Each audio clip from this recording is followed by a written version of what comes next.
Hi, I've been asked to introduce Adam Gorightly here for the Roswell Festival here on the third day. Thanks for coming. Yikes! Adam Gorightly I've known for quite a few years, and our thinking is along a lot of the same lines. We have great spirited debates about certain things.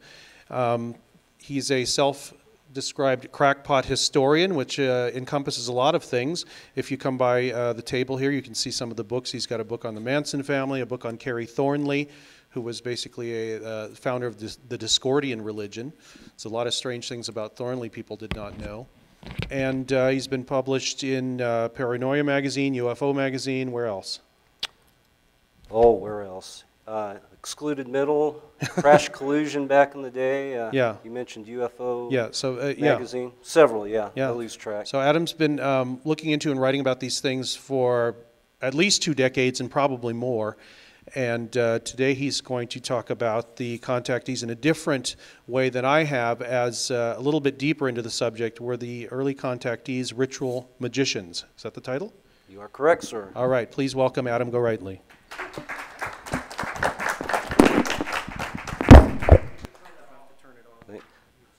Thanks, Greg, and welcome you all today. I also want to welcome the 2 men in black disguised as fire alarms here. I'll be inserting humor, perhaps successfully or unsuccessfully, throughout this talk. I do take the subject matter seriously, but I don't take myself too seriously, so don't you either. But just open your minds to the possibilities of what I'll be talking about today. And as noted, that's me, and my presentation today we're the early UFO contactees, ritual magicians, where I'll present the theory that the early UFO contactees, as well as some of the modern day abductees, as they're called, have used magic rituals to contact UFOs and their often interesting occupants. Now, I'm going to preface this presentation by reading a letter I wrote to Jenny Randles, a UFO researcher, back in 1986. It appeared in Crash Collusion magazine in the early 90s, and it appears in my book here. Trying to work out the logistic with these cue cards. Probably fly all over the place again. And, yikes, need an assistant. And the name of this article was UFOs, LSD, and Me. I'll read from it now. And this was 12/12/1986. Dear Miss Randles, I would like to relate an experience that happened to myself and a colleague in 1978 in Fresno, California. Let me preface this statement by saying that we were under the influence of the hallucinogenic drug LSD. But hear me out, these are not the ravings of a drug-saturated fruitcake. I am not an habitual drug user, nor have I used LSD for several years, but to deny that we were not under the influence when this incident occurred would be to give a incomplete account of what transpired on that fateful night. I better revert to the glasses here. On the night in question, fully under the influence of said drug, we observed several flying saucers in several shapes, sizes, and multicolored variations. I'm not denying that what we saw were hallucinations, but if they were dual hallucinations, for we both saw the same sights and sounds, my colleague and I. Now, a brief description of the event. This sighting occurred along a levee located in a residential section of town. Before we arrived at the levee, we were on foot. We joked to ourselves about how we might see a UFO during our little trip. We laughed to ourselves, somewhat uncontrollably, how no one would ever believe us due to the condition we were in. Anyway, after walking a short time on the levee, we saw our first UFO. The sight of this made me fall to one knee, and we were both astounded by its sight. During the course of the night, we saw several, anywhere from 6 to 8. One was cigar-shaped, some saucer-shaped, one with even a multicolored propeller. This all occurred in the span of not more than an hour and a half, I think, though the passing of time was hard to estimate due to the effects of the drug. The last one we saw appeared like a falling star in the sky that seemed to stop in mid-descent, then turned into a spaceship or whatever it was. After the sighting of this UFO, we turned around and headed back the way we came. Now, I realize the descriptions I am giving are sketchy, but in retrospect, it seemed almost like a dream, everything happening so fast. If I were to describe every little detail, I'd be here all night, so I'll try to wrap it up and sum up the experience in a few more words. We arrived back at the point where we saw the first UFO.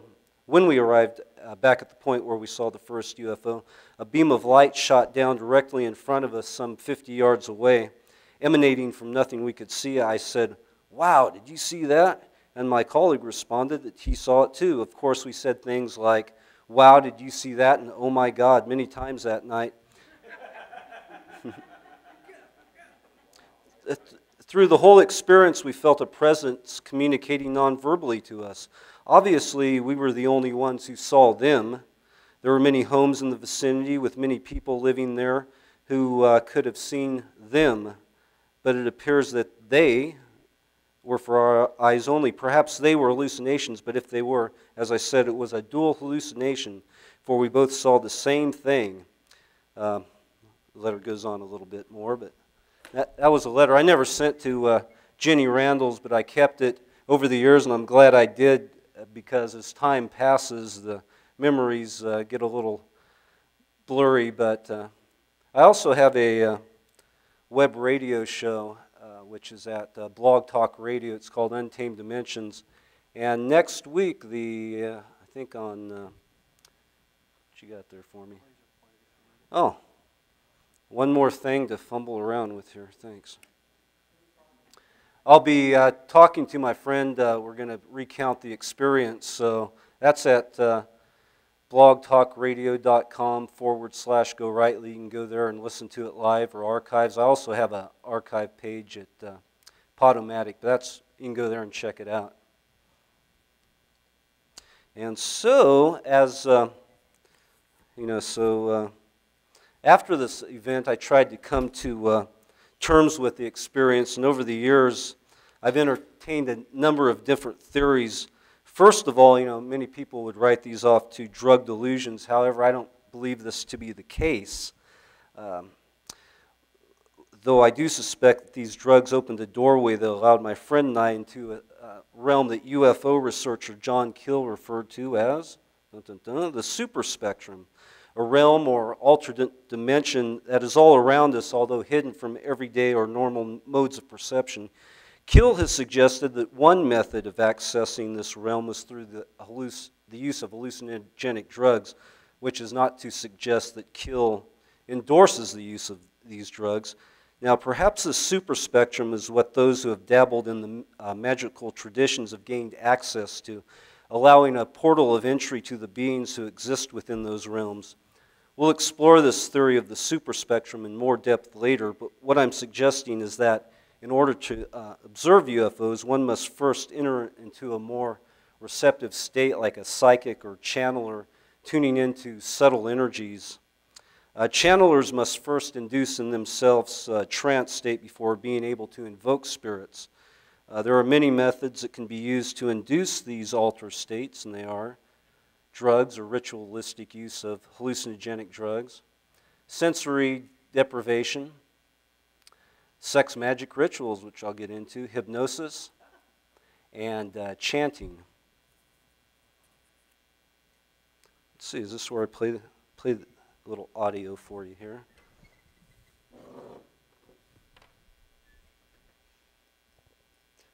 Really do need an assistant. Let's see, that's right.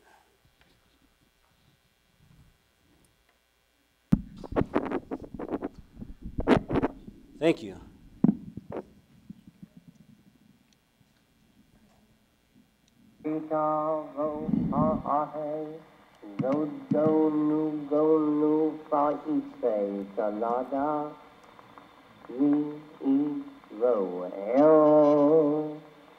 So Banayatavedi is of the road.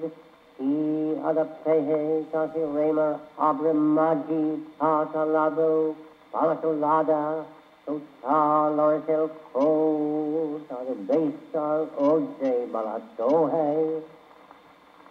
Yui salu sada orari, od mikala pape hisa dia, ozo dono gonu.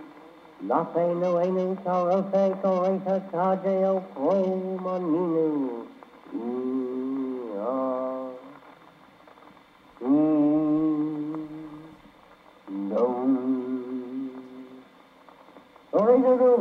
Go hang out. You get the idea.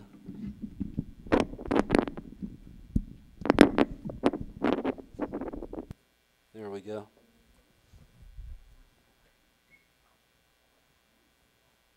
That was indeed, I hear the murmurings from the crowd. That was Aleister Crowley. Many of these practices I've mentioned, the chanting and use of hallucinogenic drugs and the sex magical rituals, were used by the notorious magician Aleister Crowley. That was Crowley, you just heard, performing an Enochian chant. In 1918, Crowley performed a magical ritual called the Almalantra working, which consisted of a series of visions he received through many of his scarlet women who worked as his mediums. Throughout his life, Crowley had a number of scarlet women who worked as mediums, such as Rose Kelly, who acted as basically channels for otherworldly transmissions. On the right is another one, Lila Waddell. The Scarlet Woman also played a large part in Crowley's notorious sex rituals, which incorporated hallucinogenic drugs in these rituals. The intent of these rituals was to invoke certain intelligence into physical manifestation. To this end, Crowley and his Scarlet Woman presumably created a magical portal. In essence, a portal that created a tear in the fabric of time and space to allow entrance to ultra-dimensional entities. Now, many of you may be wondering, why would magical rituals attract UFOs? Are the ETs simply intergalactic voyeurs who get their jollies cruising about the universe for cheap thrills? Stupid human tricks? Well, UFO researcher George Andrew believes that certain types of unusual sex practices, quote unquote, attract these entities like flies, end quote. So presumably it was Crowley's sexual pursuits that attracted these entities to him to absorb the energies released during the course of these sex magic rituals.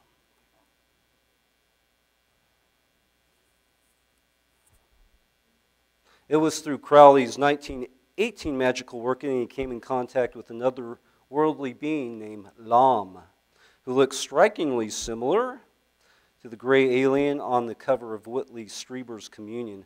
Crowley made a practice to sketch the beings he encountered during his magical rituals. As you notice, Lam has a very large head, a pointed chin, a little slit for a mouth. Lam's eyes are noticeably smaller than the eyes of a typical alien gray, but it is said that if one meditates on this portrait long enough, the eyes will become larger. Crowley referred to Lam as an Enochian entity because he contacted Lam by using Enochian calls, such as the one you heard here, which is downloadable on the internet. Enochian calls are a Kabbalistic language devised by the 17th century Elizabethan magician Dr. John Dee and his assistant Edward Kelly. Kelly worked as a scryer in these rituals, the scryer being a vehicle through which the channeled messages are received, similar to Crowley's Scarlet Woman. Although Kelly is a pretty common name, it's interesting to note that both of these magicians, Crowley and Dee, had scryers or channelers with the same last name, Kelly. Rose Kelly for Crowley and Edward Kelly for Dr. John Dee. Coincidence? You decide.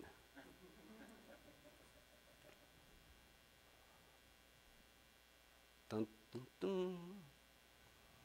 And Dr. John Dee had his own strange encounters with, as he called them, little mean green men in a fiery little cloud. Enochian language refers to the biblical books of Enoch, which were removed from the Bible around 400 AD and banned by the early church. The original texts were discovered in Ethiopia in 1768. The book of Enoch describes trips Enoch took to other worlds where he encountered wondrous beings and was given information to them to take back to earth. The book of Enoch relates to the story of wicked angels who abducted and mated with the human women, which was also related in Genesis chapter 6. The Old Testament says, "The sons of God came unto the daughters of man." This intercourse and interaction resulted in a hybrid race known as the Nephilim. Now, this could be interpreted as an alien invasion that came to earth to practice genetic manipulations. Nephilim comes from the ancient Hebrew meaning the fallen ones. The Nephilim have also been described as giants. The offspring of this mating between the earth women and those wicked angels, as noted, was the Nephilim, who in turn went on to commingle with the earth gals and, as taken from Genesis, taught them, quote, sorcery, incantation, and the dividing of roots and trees, end quote. According to a researcher and the organizer of this fine event, Guy Malone, the dividing of roots refers to the use of shamanic drugs. Shamanic drugs, or hallucinogenic drugs, as I've discovered, are an integral link between ritual magic and the UFO phenomena. This feller here is Eliphas Levi, a French occult scholar and a self-proclaimed master of ritual magic, who discussed the second order of fallen spirits. And they were fallen because of sex fascination with the human female. Quoting Levi, "These spirits materialize. They take on corporeal forms in order to participate in human beauty. And the result is a race of criminals and giants, like the titans of the myth. This occurred in olden times and unfortunately still occurs today." Now, Aleister Crowley claimed at one time or another to be the reincarnation of Eliphas Levi. To quote Crowley chronicler Kenneth Grant, Crowley was aware of the possibility of opening the spatial gateways and of admitting an extraterrestrial current in the human life wave. It is an occult tradition, and Lovecraft gave it persistent utterance in his writing that some transfinite and superhuman power is marshaling its forces with intent to invade and take possession of this planet.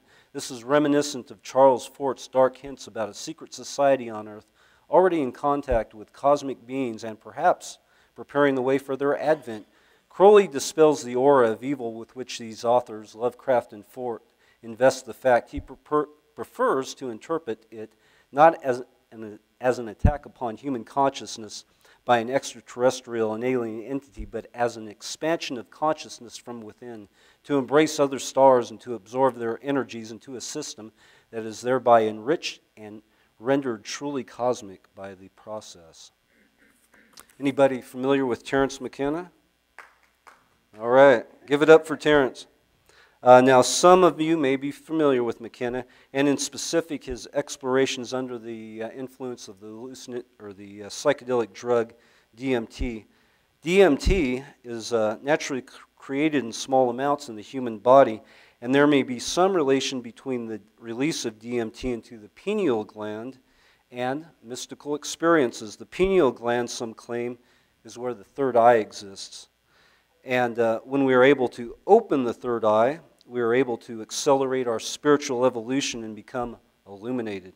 Anyway, what McKenna discovered when using DMT was that he entered a world inhabited by these little creatures he named self-transforming machine elves. Interestingly enough, others who have experimented with DMT had encountered these same strange little entities on a consistent basis and often in strikingly similar detail as to how McKenna described them.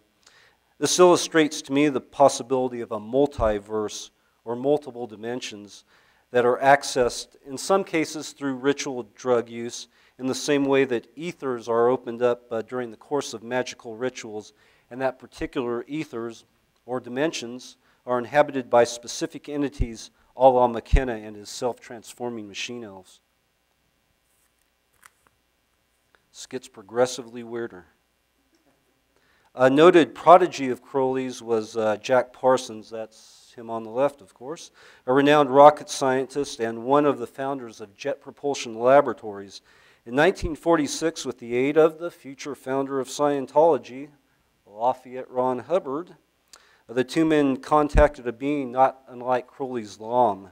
During that period, Parsons and Hubbard conducted a series of rituals called the Babylon Working in the California desert of Mojave, a hotbed of UFO activity, of course, during those early days of the contactees. I have heard some reports that the beings Parsons contacted were Venusians, once again, a common archetype you find throughout those early days. During this period, Marjorie Cameron, who you see on the right there, showed up at Parsons' house. And Parson at that time was the head of an OTO branch there, the Agape Lodge out of Southern California, Pasadena, and his house was basically the headquarters of that lodge. They called it the parsonage.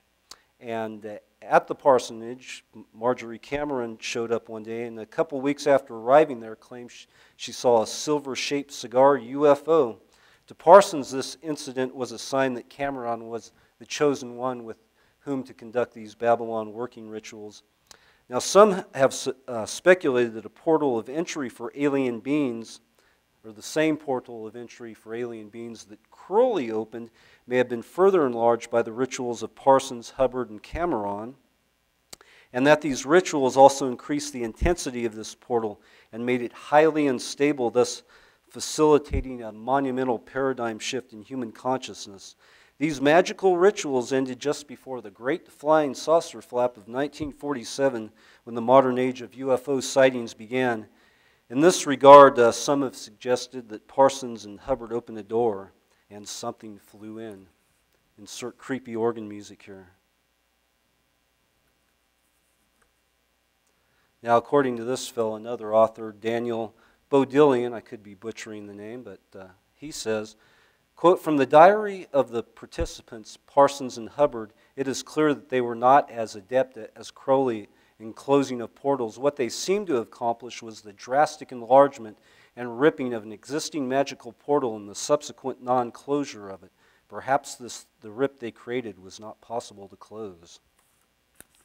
Also in 1947, as noted, that was the year of the famous Kenneth Arnold sightings over Mount Rainier in Washington State, which ushered in this modern age of UFOs, as documented in his book there, The Coming of the Saucers. Here's a picture of Arnold on the left, as you see, with a depiction of one of the strange craft he witnessed. Interestingly enough, and this comes from a conspiracy researcher, pretty famous conspiracy researcher, John Judge. Judge claims that Jack Parsons and Kenneth Arnold were flying partners and colleagues. Also in 1947 was the year of the famous and alleged Roswell saucer crash, and it was the same year that marked the passing of Aleister Crowley. On the right is Albert Hoffman, who discovered LSD in the early 40s while working at Sandoz Laboratories in Switzerland. It was in 1947 that Sandoz began marketing this new wonder drug, and the following year it was introduced into the good old US of A. All of this indicates to me that strange things were indeed afoot in the collective consciousness of the planet between the years 46 and 48. Also in 1947, the Dead Sea Scrolls were discovered containing multiple copies of the books of Enoch, which, as previously noted, detailed those interactions between otherworldly angels and the fair maidens of earth. Also in 1947, biblical prophecy was seemingly fulfilled when Israel declared themselves a nation. Certain biblical scholars contend this event began the clock ticking on the end times calendar. Somehow all of this seems tied into the UFO phenomena, which many in biblical circles regard as a harbinger or a sign of the end times, or at least some sort of human paradigm shift is nigh at hand. June 17th, 1952 is when Jack Parsons met a fiery death when he blew himself to smithereens with explosives in his house in Los Angeles. Chronicler Kenneth Grant, who I quoted earlier, believed that Marjorie Cameron, remember the lady, ended up later marrying Parsons, and who saw the silver cigar-shaped UFO. Grant believed that Cameron, during the course of the Babylon working, became possessed by alien entities, and this somehow led to Parsons' demise. There have been numerous rumors over the years about Parsons' death, one which suggests that he was conducting a homunculus experiment, as they call it, when he blew himself up. Homunculus experiment, basically he was trying to make matter out of energy to create a living being through magical ritual like the alchemists of yore. This theory may relate in some respects to what was going on with UFOs then and now, that they are in fact energy critters, and what the likes of Parsons was playing around with was a way of creating a way of taking etheric energy and giving it form, which is what this is all about. Humans interacting with subtle energies, in essence, tuning into these subtle energies and taking this energy and with conscious will and intent, giving it shape. The shape it took with the early UFO contactees was the UFO, the flying saucer. A month after Parsons' death, a squadron of UFOs buzzed the White House, the Capitol, and the Pentagon. Sightings that were confirmed by photographs, radar, and pilot testimony, putting the nation on alert and created a giant stir at that time in the nation's capital. So, 1952, it was onto this backdrop that George Adamski, different pronunciations, invoked his own brand of cosmic messengers. Adamski, I've also heard him called. Adamski's first encounter with the Space Brothers occurred in the Mojave Desert in 1952. In the company of 6 other witnesses, who included George Hunt Williamson, he witnessed a flying saucer and a man exit the ship with long blonde hair. Telepathically, the man informed Adamski he was from Venus and that he was concerned about the human race detonating bombs, atomic bombs. According to Adamski, he was then taken aboard an alien ship and flown around the universe. During the course of this trip, Adamski took an array of photographs that have subsequently been viewed as a hoax by many.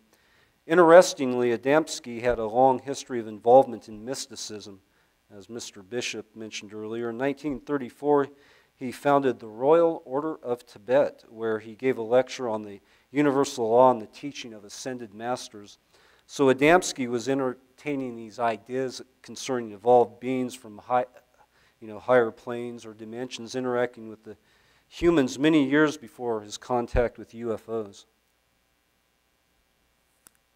Another guy Greg mentioned was George Van Tassel. Once again, 1952, all this stuff seemed to start taking off. Van Tassel, while meditating under Giant Rock, came into contact with Venusians who took them aboard their spaceship and gave him instructions on how to build this otherworldly contraption here, the Integratron, which was basically a rejuvenation machine that he was going to build inside this dome here, which is now known as the Integratron. Although never completed, the structure to house this cosmic contraption sits now majestically in Landers, California, resembling some sort of quirky astronomical observatory, a monument to a bygone age. So in essence, Van Tassel entered into a self-induced trance prior to coming in contact with the space people. The key, once again, I think here is altered states as a mechanism of contacting entities from other realms and dimensions. It was Van Tassel's charisma and the construction of the Integratron which launched those fabled giant rock spacecraft conventions of the 50s, which in a sense were comparable to religious revivals, where the likes of Adamski and those contactees of that period gathered to share their saucer tales. Channeling session was common at giant rock conventions where thousands of spectators took part. We're still in 1952, and as I looked into this modern era of UFOs, 52 seemed a pivotal year for many reasons, some of which I'll get into more later. But I also just wanted to note that in 1952, in a Mayan temple in Palenque, that this sarcophagus was discovered. I'm sure a lot of you have seen this. The design of which depicts what appears to be a man at the controls of an intricate piece of machinery, which some have contended is a spacecraft. 52, supposedly, that it was in 52 that President Eisenhower was allegedly debriefed on MJ-12, the super secret government group that was formed in 1947, that other pivotal year, to investigate UFOs, and this group had presumably made contact with the extraterrestrials. Also in 1952, through a channeled messages, the Space Brothers, and I'm not making this stuff up, folks, the Space Brothers informed Adamski's colleague, George Hunt Williamson, that the secret of their mission on Earth was revealed in a Bugs Bunny cartoon, of all things, which premiered, you guessed it, in 1952, co-starring the lovable Marvin Martian. The episode was entitled The Hasty Hare, and author Robert Anton Wilson claimed that this cartoon documented the first alien abduction, that of Bugs Bunny. Moving forward here, another colleague of Adamski's was a fellow named Carl Hunroth, who was among the group who accompanied Adamski out into the desert when he had his first sighting of that UFO and the visitor from Venus. Hunrath hooked up with a fellow named Wilbur Wilkinson, and the two men left their families to pursue the elusive UFO. Along the way, they developed an interest in channeling aliens using psychic techniques and some strange contraptions they created to communicate with a race of otherworldly beings named the Mazarians. On November 10th, 1953, Hunroth started telling several of his associates that some people had left Earth for other planets and that no one should be surprised if the same thing happened to him. Then on November 11th, Hunroth and his buddy Wilkerson, rented a small plane in Los Angeles and flew off with the intent of meeting a grounded saucer, which they assumed would take them, to the great beyond. To this day, no trace of the men and their aircraft has been found. Once again, insert creepy organ music here. After their disappearance in the rooming house where Hunroth and Wilkerson shared, like I said, they left their families to engage in these activities. Afterwards, channeled messages were found hung up on butcher paper on the walls. So perhaps, and is similar to what Greg showed with Mario's Pazzaglini, might be butchering his name, some strange alien channeled writing. So perhaps the automatic writing of one era became channeled messages in another. And so we can draw parallels between the spiritualism movement of the early 20th century and the early UFO contactee movement starting in the 1950s. Here's a fellow I've met last couple of years at the Retro UFO conferences. His name's Reverend Robert Short, and he's here with his wife Shirley. And when I discussed my theory with the Shorts about ritual magic and UFOs, the ever spunky Shirley, who you see there, was somewhat dubious that she herself had conjured UFOs using magic rituals, however unwitting it may have been, and she gave me no lack of grief concerning my theory.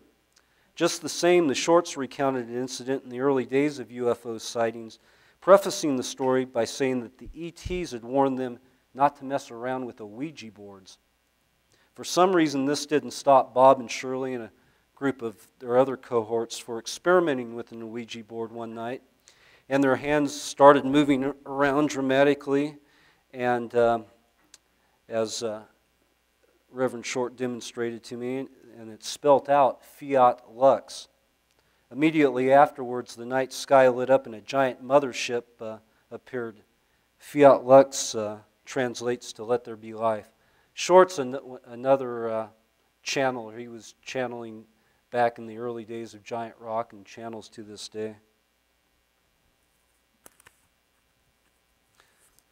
So Adamski's colleague, who I mentioned, George Hunt Williamson, authored Other Tongues, Other Flesh, which presented the idea of a cosmic battle between the good guys from the planet, the star system Sirius, versus the evil meanies from Orion. Williamson developed something similar to an Ouija board himself with a glass tumbler that he used as a method to channel the Space Brothers. This eventually put him into contact with these beings from Sirius, who he conversed to in an Enochian language similar to that used by Dr. John Dee and Aleister Crowley. Robert Temple's The Sirius Mystery, published in the late 70s, documents the history of the Dogon tribe of Africa and their meetings in 3200 BC with a race of beings from Sirius, of all places. At that time, he says, these creatures appeared in spaceships and revealed mysteries which were passed on to initiates in various secret societies in Egypt and the Near East. These contacts, Temple contended, planted the seeds for the various mystery religions that sprung up across the planet. The adepts of these mystery religions have referred to themselves in one form or another throughout history as the Illuminati.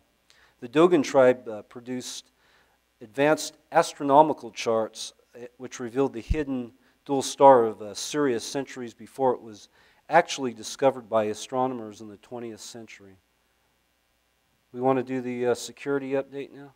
Let's pass on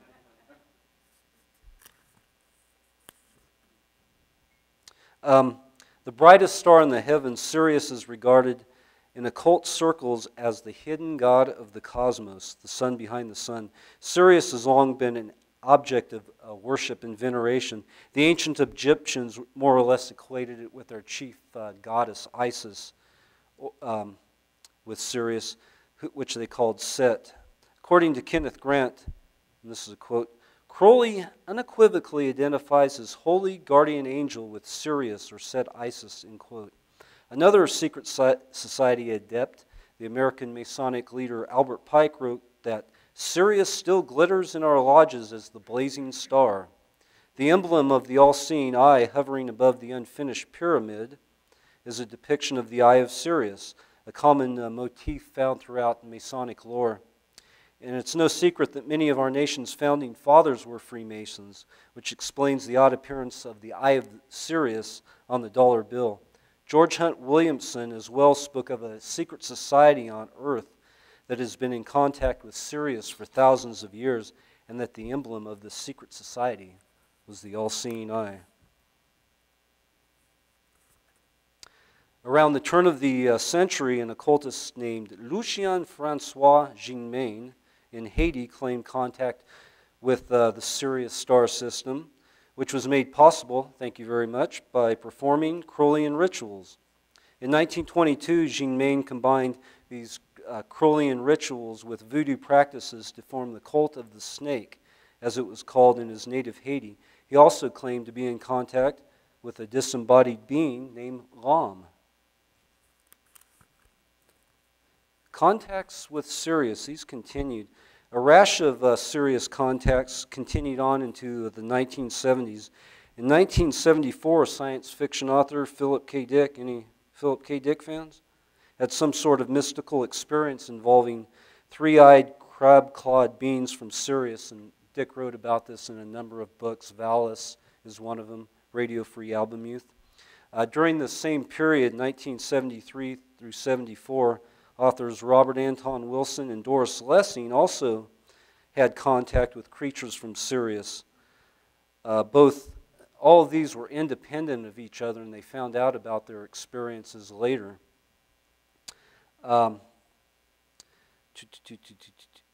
Sorry here, I lost my place. Robert Anton Wilson, it should be noted, was dabbling in Crowleyan magic and the ritualistic use of hallucinogenic drugs during this period.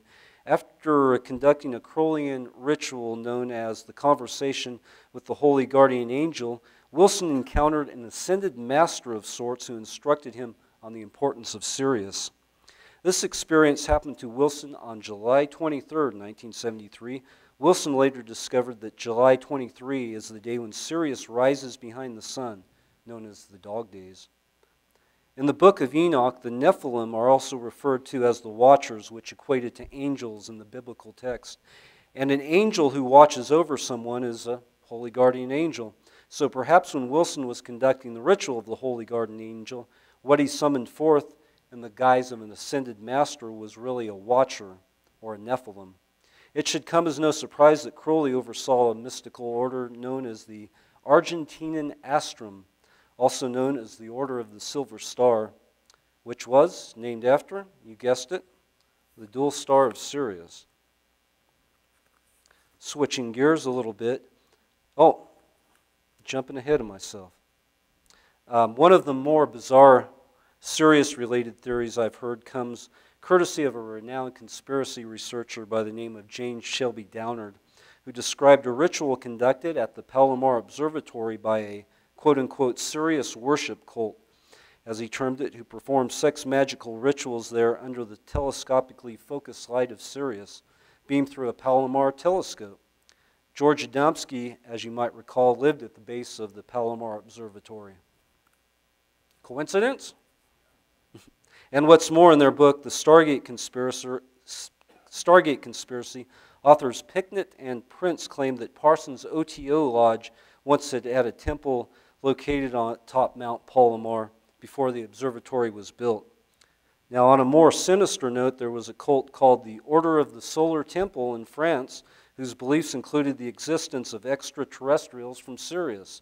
In 1994, 69 members of the cult either killed themselves or were murdered at their compounds in Switzerland and Quebec in what were most likely suicide pacts, although others suspect it was a premeditated ritualistic murder. The reason for the alleged suicide was that they believed their souls would return home to Sirius. On a more uplifting note, let's switch gears. Now, in the early 50s, Albert Bender, who you see there on the left, was head of the International Flying Saucer Bureau. And in 1953, this group conducted an experiment in mental telepathy to attempt communication with the aliens. Shortly afterwards, Bender claimed that 3 mysterious men in black, MIBs, appeared and advised him in a threatening manner to close down his organization, to cease and desist.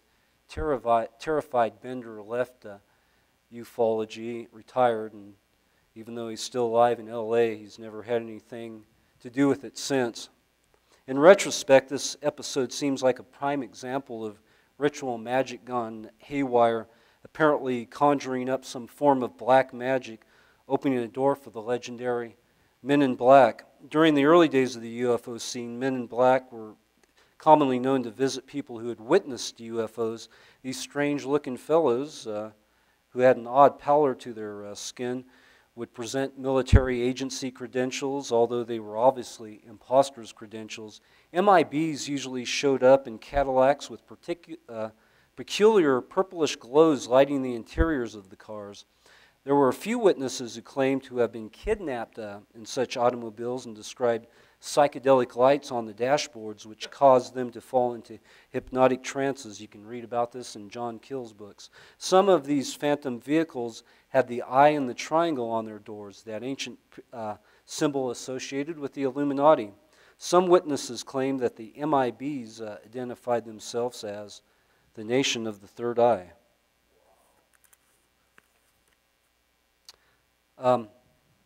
Jumping ahead of myself again. In his younger years, it was discovered later, Bender had delved into the occult, and he also learned from his parents that his ancestors had been punished for the study of witchcraft.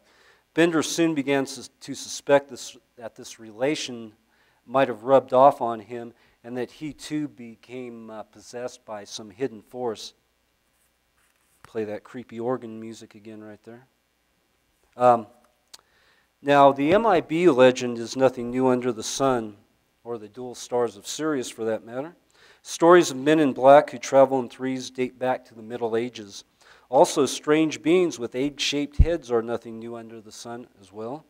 And the one pictured here, taken from a French manuscript which dates back to the 1700s.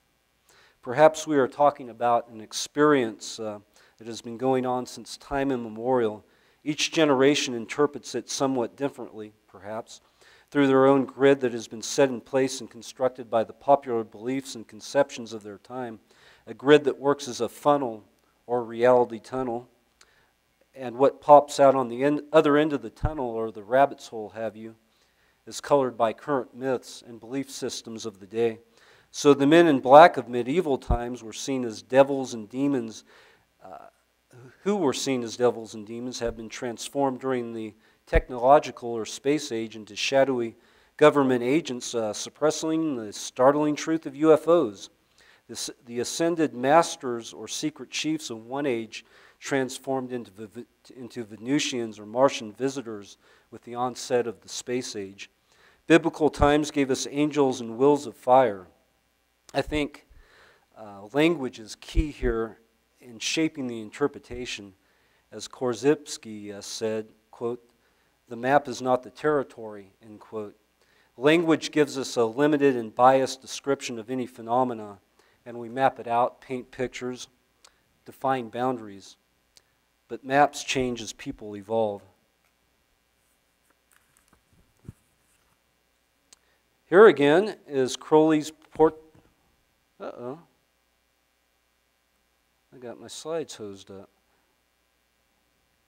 Here again is Crowley's portrait of Lamb, which passed into the hands of, make sure I got my, let's go back to this slide.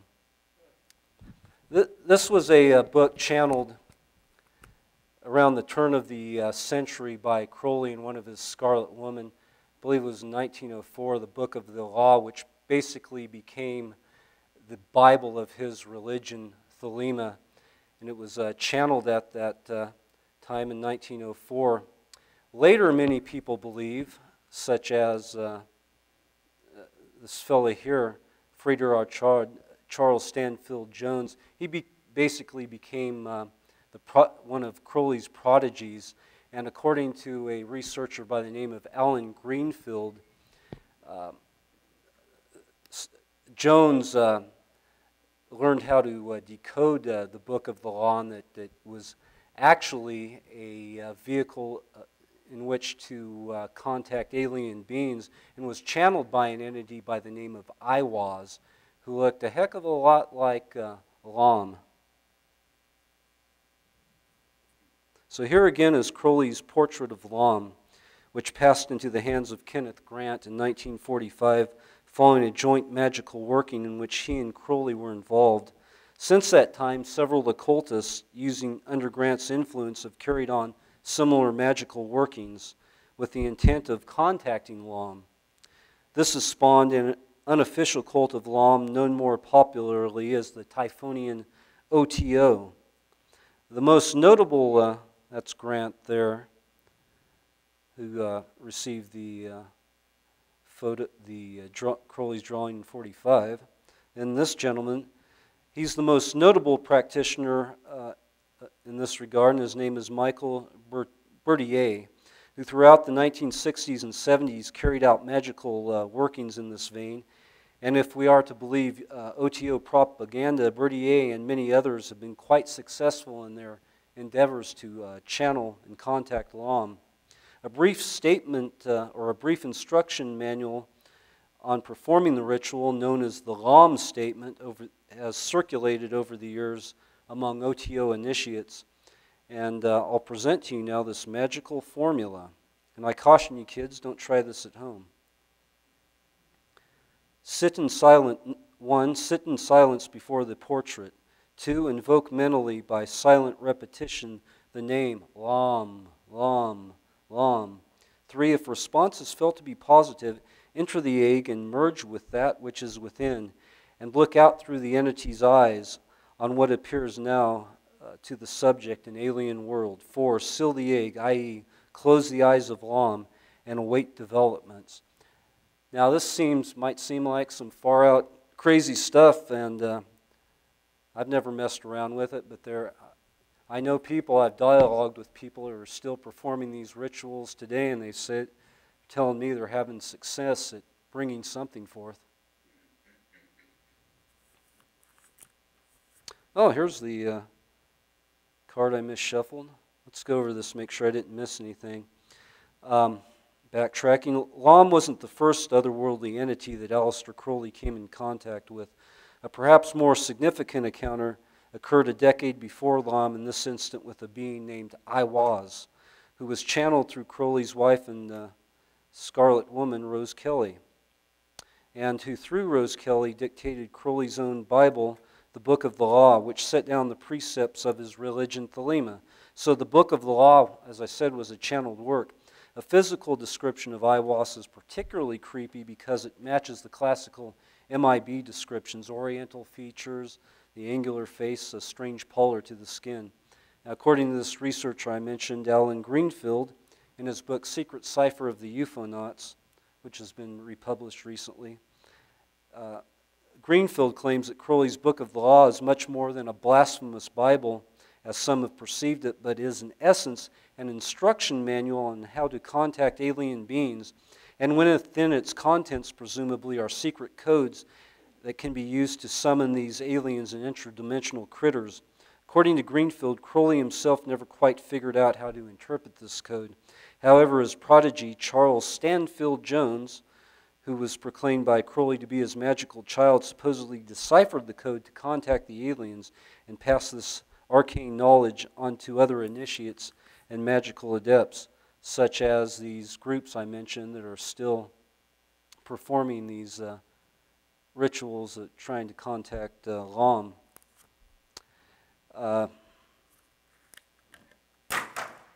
Sorry.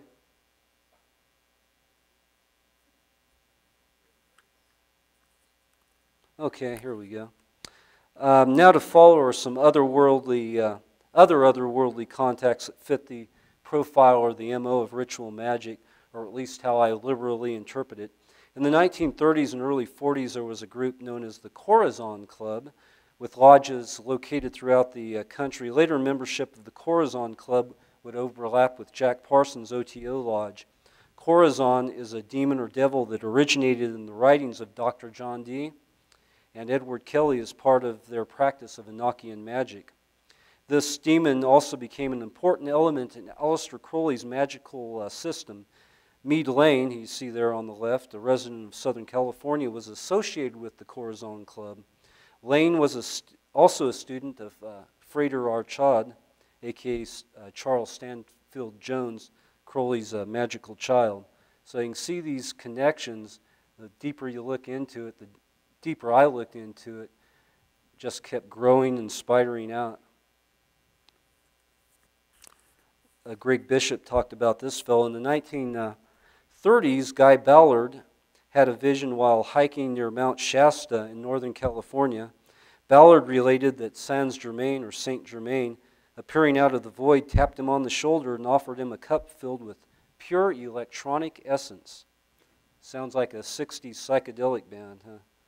After drinking this essence and eating a tiny wafer of concentrated energy, Ballard felt himself surrounded by a white flame which formed a circle about 50 feet in diameter. This circle of light could equate to the flying saucer mythos. Bear in mind that this alleged incident occurred many years before flying saucers entered the popular lexicon. Enveloped in the white flame, Ballard and Saint Germain took a trip through the stratosphere. Ballard later wrote about this experience in a book called Unveiled Mysteries that became a popular bestseller, which he and his wife Edna used to launch the I Am movement, broadcasting their message on national radio. The love offering soon poured in, and Guy and Edna built a large tabernacle from the top of which a blazing neon light flashed word to all of Los Angeles of the mighty I Am presence.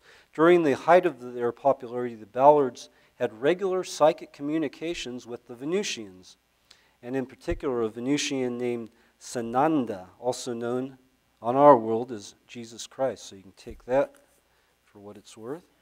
What was the book you published again? Unveiled Mysteries. Unveiled.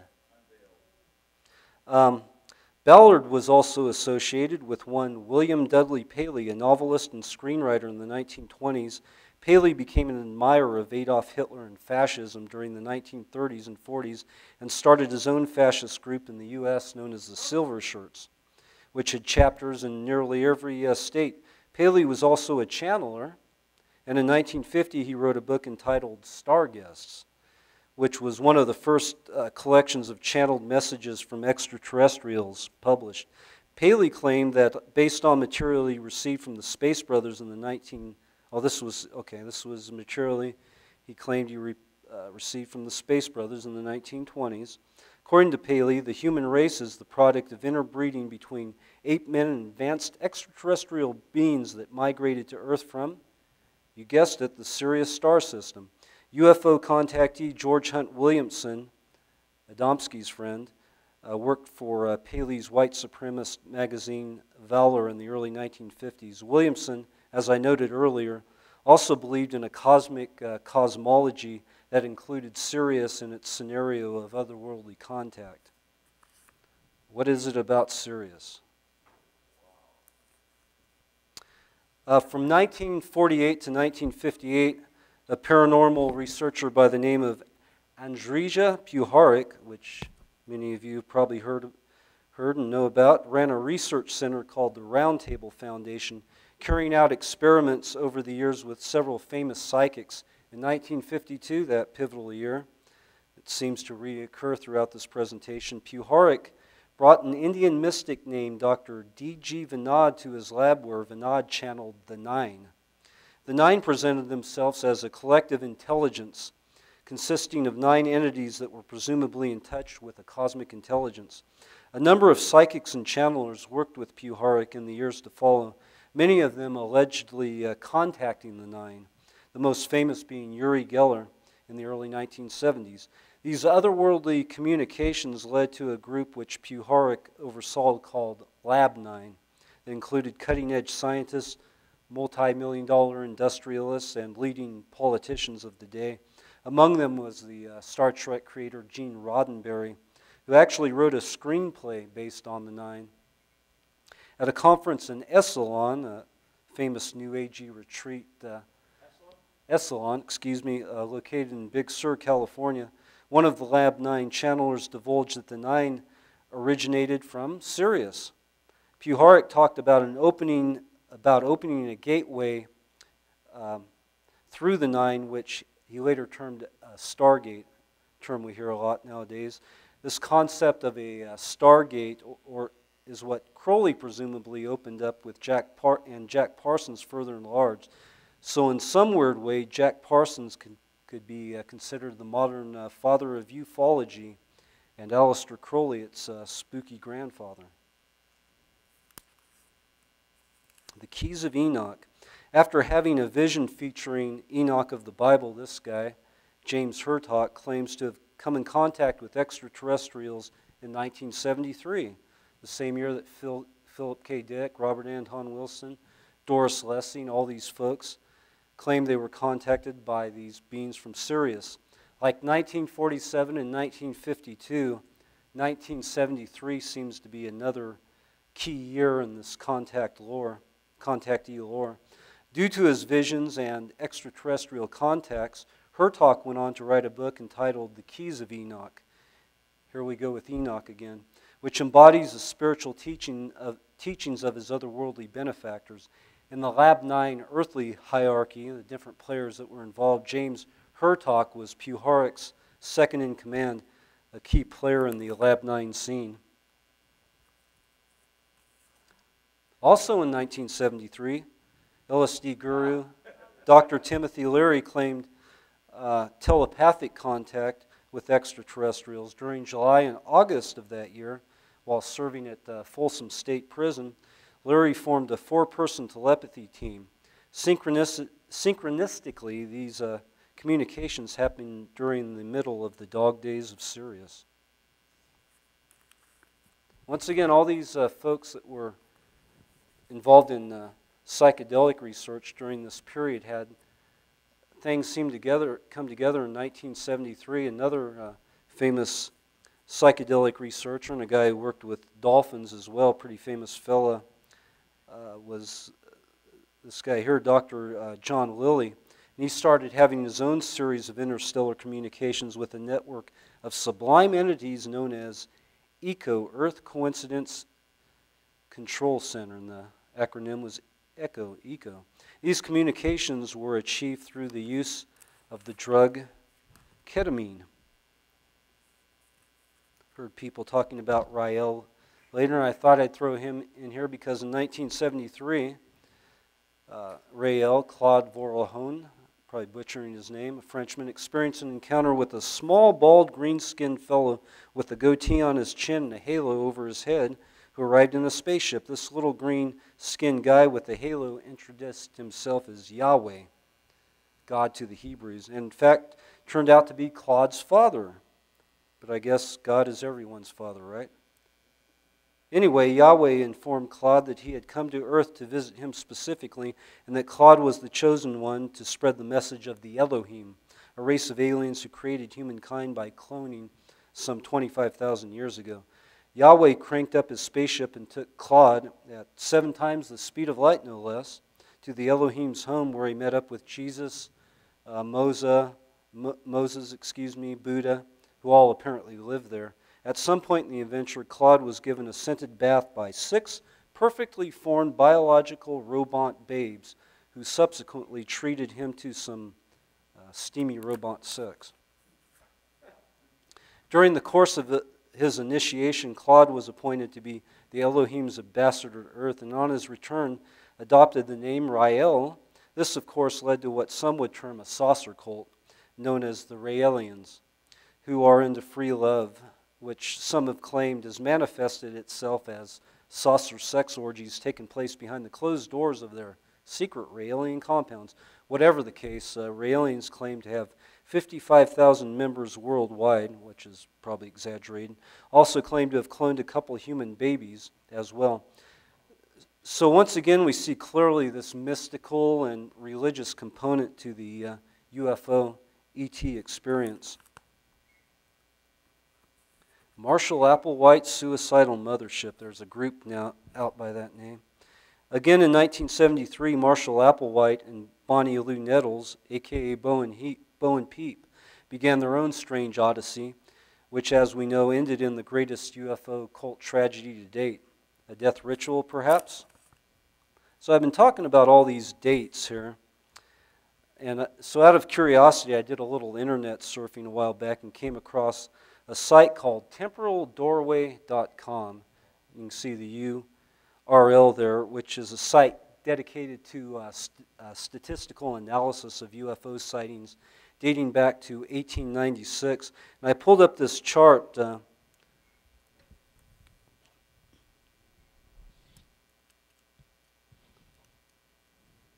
looky that.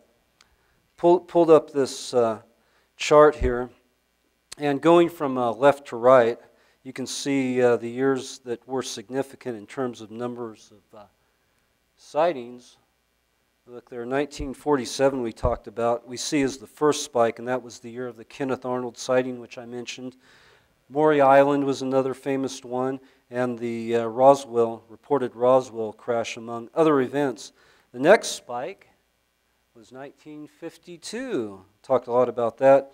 And as previously noted, this was a period when a lot of the UFO contactees garnered attention with extraordinary claims, the most famous being George Adamski. 1954 stands on record as the greatest year of UFO sightings.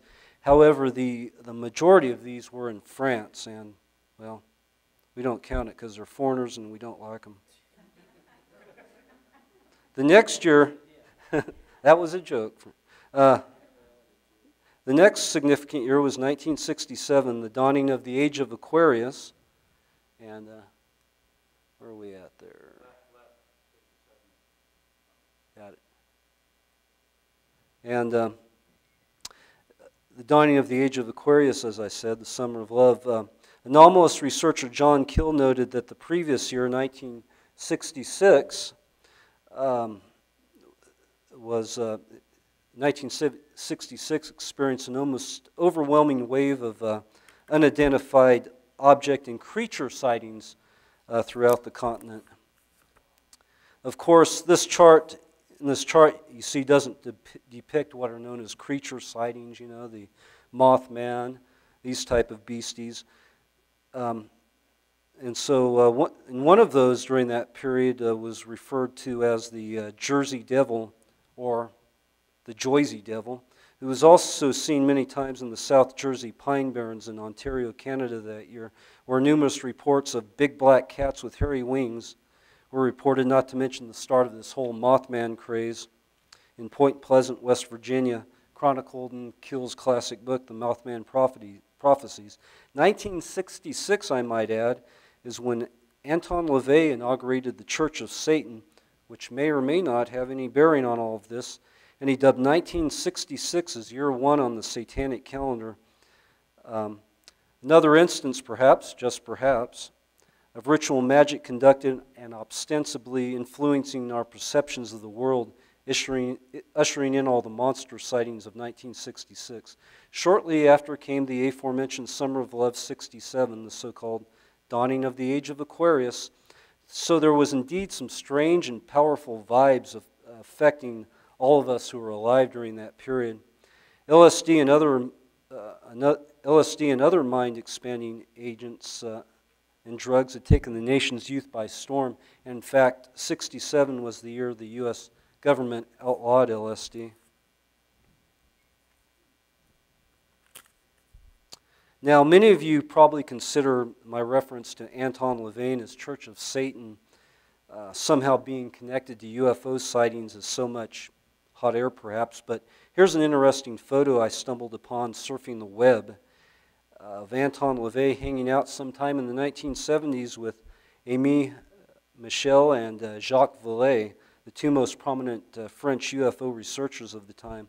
LaVey is on the left, or excuse me, Vallée is on the left, LaVey in the center, and Michel on the right. The French scientist in Close Encounters of the Third Kind was based on Dr. Vallée, who was a computer scientist.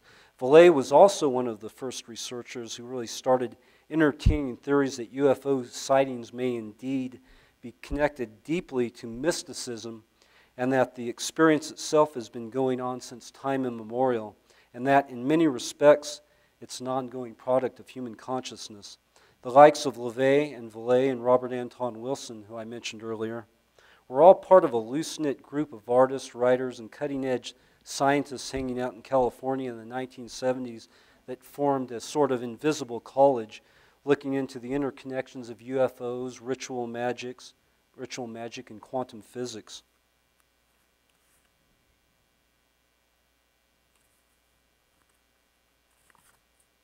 Another member of this unofficial and loose-knit group was Jack Sarfati, who you see on the right there, a quantum physicist who in 1952, that year again we talked so much about, in 52 at the age of 12, Sarfati received a phone call from a mechanical sounding voice at the other end of the line that said it was a computer on board a flying saucer who contacted Sarfati to illuminate his young mind.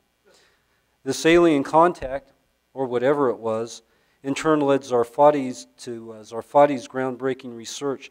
I've gotten off on a bit of a tangent here, but what I'm trying to illustrate is the network of strange bedfellows involved in the UFO stories, and the coupling of Jacques Vallée and Anton LaVey is certainly a curious one.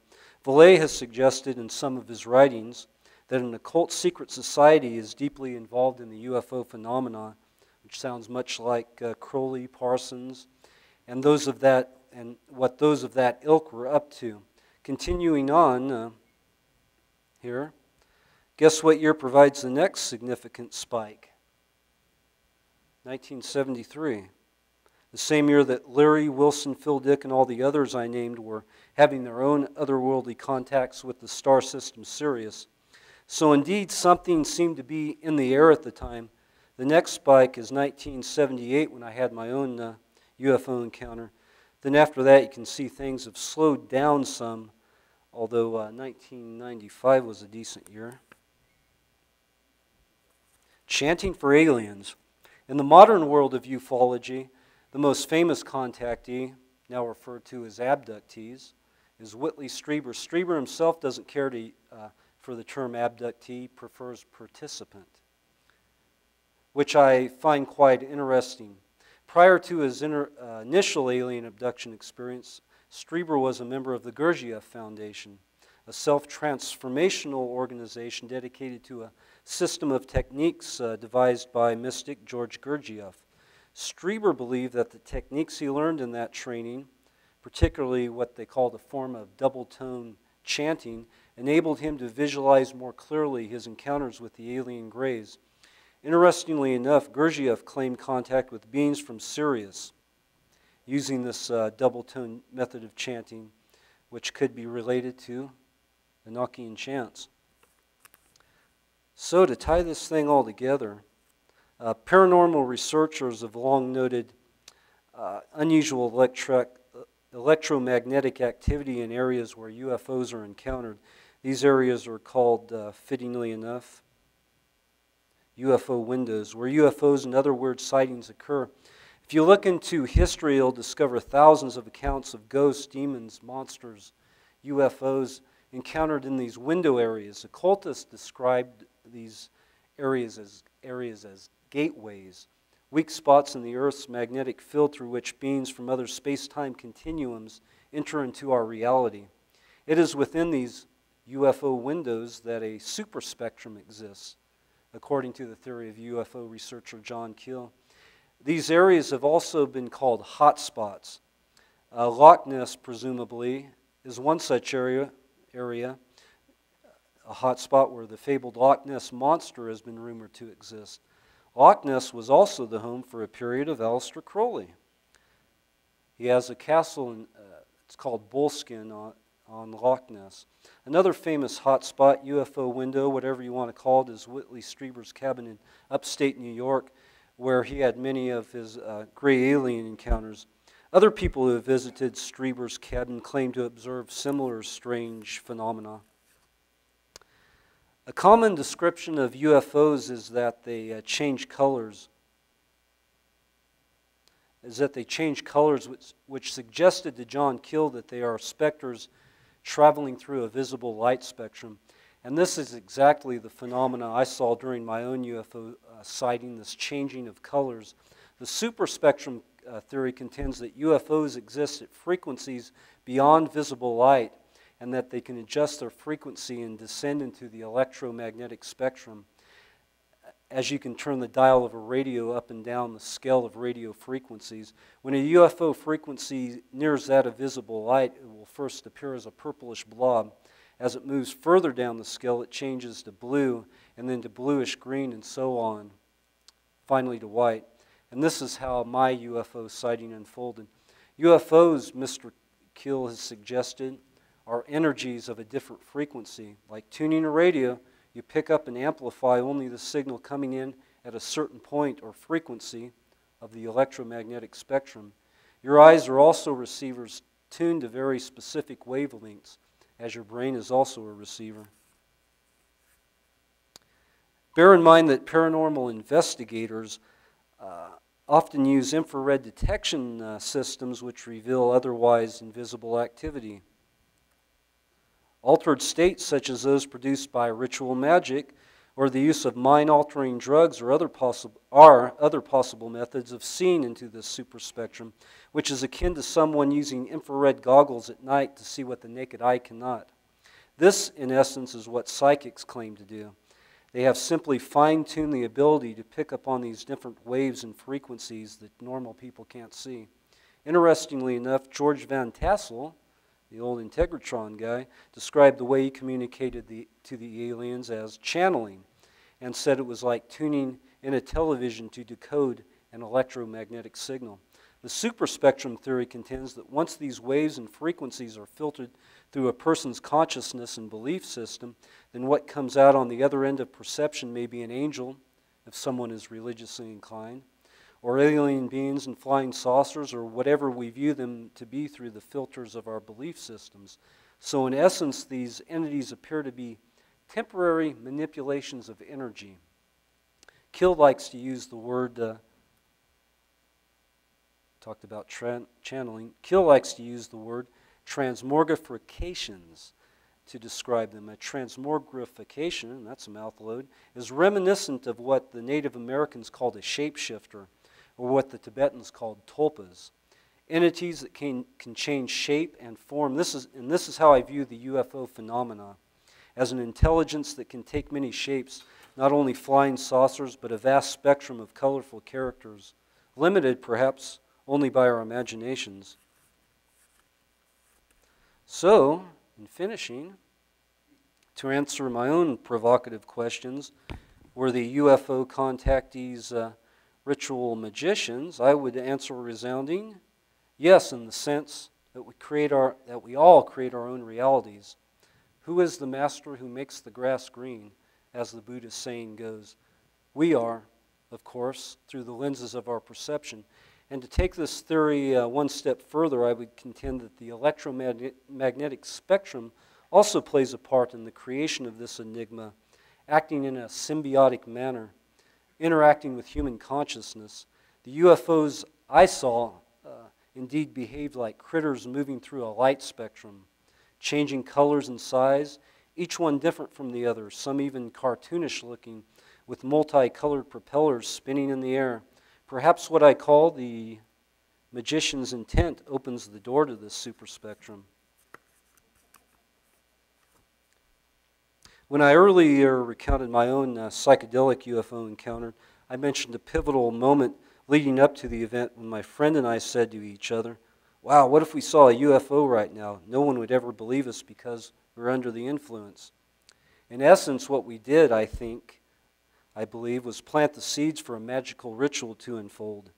However unwittingly, that we performed this magical ritual, and unfold it did. Perhaps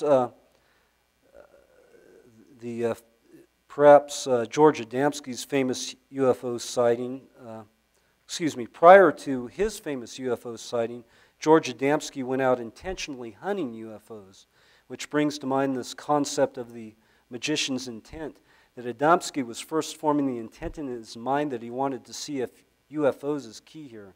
Seek and ye shall find. Now, just think what can happen if you intentionally planted that seed and then use these various methods to alter your consciousness with the intent in mind of conjuring UFOs. You too might then be able to see beyond the veil and inside the superspectrum, and the appearance of UFOs might, be the end result. But I would caution you, be careful what you wish for and how you tend the garden of your consciousness. That's that.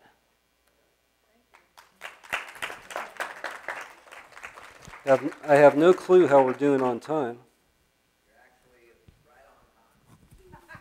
We're done then. Any time for questions?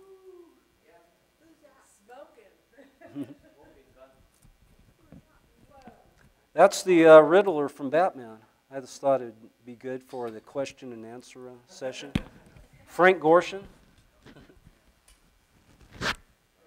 All right. Yes? Could you go back to that picture of the strong? There's something that was pointed out to me about the big picture. Mm-hmm. Where you said his eyes were sprung it up.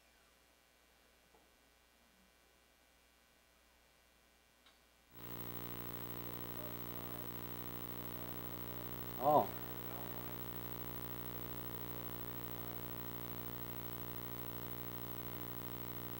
You know that's true. I'd never noticed that before. Wow.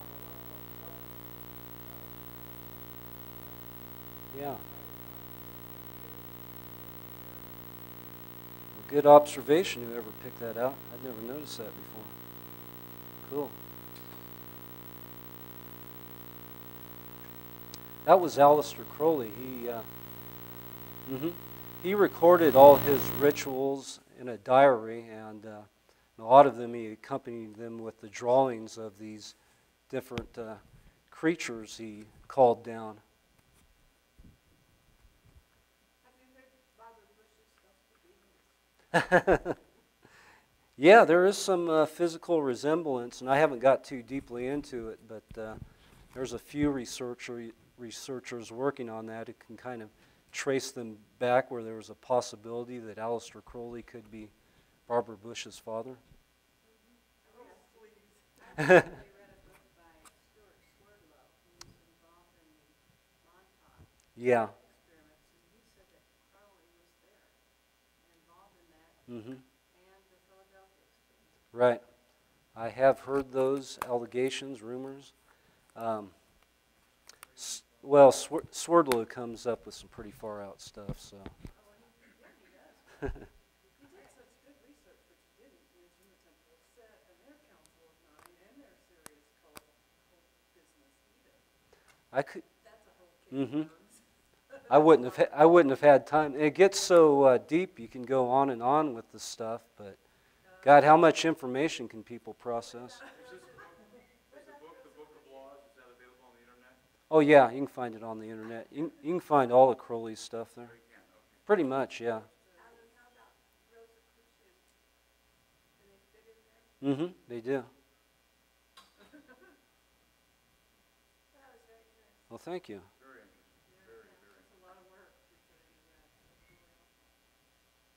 So you said that 1947 was the 47, 47. That was Roswell. That was also the year that Hoffman discovered LSD. 47.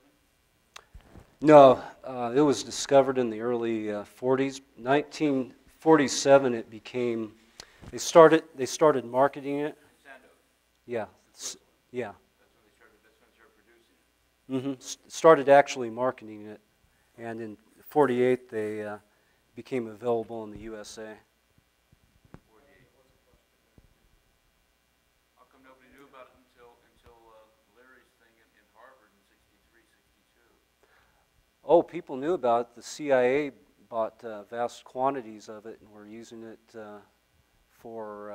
Yeah, but I mean, we didn't hear about it in the public until the first thing I heard about it was in 63. Newspaper articles in Life magazine describing the LSD experiences of college students that Larry had taken into, I think it was in New York somewhere at Harvard. Well, they went to Harvard. Yeah, Harvard.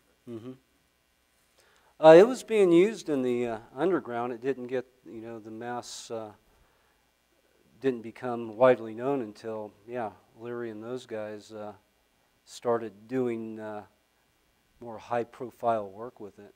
People became more aware of it. The buzz got out, and didn't take long, till the counterculture exploded, and they had the powers that be decided to put the clamps down. Are you going to write a book, getting all this lined up? Sort of. Yeah. What were those connections you were drawing in your, say, like the invisible college between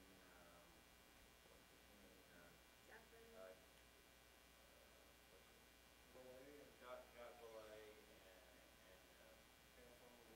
Anton Vallée and who was the other guy? Yeah. Well, there was a whole network. Robert Anton Wilson was also a player, and he was having these serious experiences. And Vallée, he basically wrote about this in his book, Passport of Magonia, how this experience has been going on for ages, going back in time. The Celtic lore, fairies and angels and these type of things. He was equating it to what's going on now with the UFO experience. They're all kind of working in the same areas with quantum physics, and it seems everybody was having UFO experience, so they became a sort of invisible college, if want for a better term, in my opinion. A lot of researchers all working in these same areas that all seem to come together during that period. But what about people who never was into any of these things and still were abducted, had experiences, and didn't even know what happened? Well, you look at a lot of abduction experiences, there's no physical evidence there, but they report, often going into trance states and being levitated and all these type of things. And this, there's more, I talked about psychic channelers. Some people are more attuned to going into trance states and people speaking in tongues, whatever. Perhaps the abductees are more susceptible to these type of states. That's just a theory. And I'm not discounting actual that abductions or experiences don't take place with extraterrestrials. Well, I had an organization just devoted to abductees, and I have found physical evidence, like implants and things like that, marks on the body, and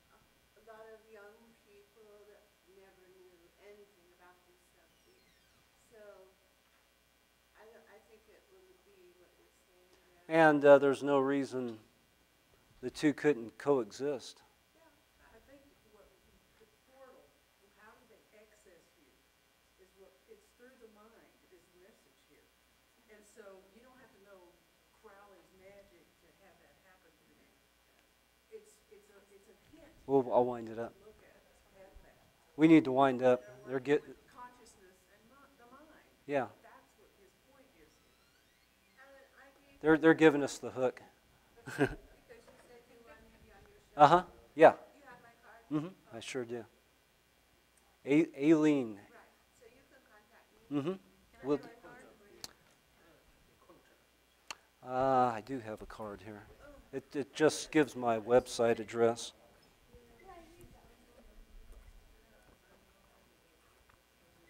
Oh, here it is. How come you didn't have, I was just curious. Hand her that card. You had too much stuff going on to have the one real family cult in there. Wasn't that significant? Which cult? Well, you mentioned Alan Michael. Actually, I did have some Alan Michael stuff in here originally, but it was too much. I would love to. I'd love to talk to you about it later. Can we get together sometime? Sure. I'm Dennis Noonan. Okay, right. Alan Noonan was his name. Yep. Is his name. Do you have a card?